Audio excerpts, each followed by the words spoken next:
The history of architecture in New York is a rich tapestry that reflects the city's evolution from a Dutch colonial outpost to a global metropolis. Here is a brief overview of key periods and architectural styles in New York City. Colonial and early Federal period, 1600 to 1800s. Dutch colonial. The earliest European structures in New York City were influenced by Dutch architecture, characterized by steeply pitched roofs and brick or clapboard facades. Federal style.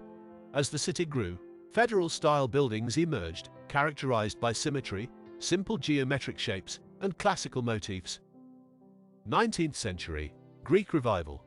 In the early to mid-19th century, Greek Revival architecture gained popularity, seen in structures like the New York Customs House, with its classical columns and pediments. Gothic Revival.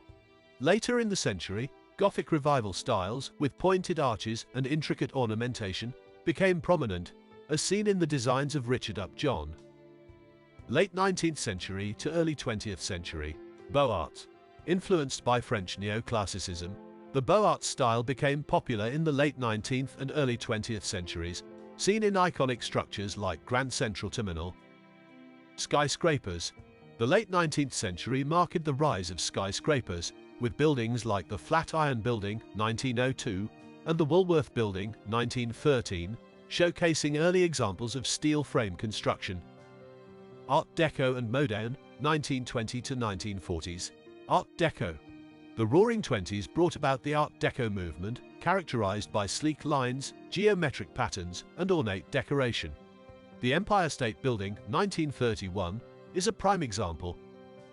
International style. The mid-20th century saw the rise of the international style, emphasizing simplicity and functionalism. Lever House, 1952, is an exemplar of this style. Postmodernism, 1970 to 1980s. Postmodern architecture rejected the stark functionalism of the international style, embracing historical references, playful ornamentation, and diverse materials. The AT&T Building, now Sony Tower, by Philip Johnson, is an iconic example. Contemporary and sustainable architecture, 1990s present hour. Contemporary designs in New York City reflect a diverse range of styles, with a focus on sustainability, adaptive reuse, and innovative urban planning. The High Line, a repurposed elevated railway, is an excellent example of this trend. Throughout its history, New York City has been a melting pot of architectural styles, with each era leaving its mark on the city's skyline. Today, it continues to be a dynamic center for architectural innovation and creativity.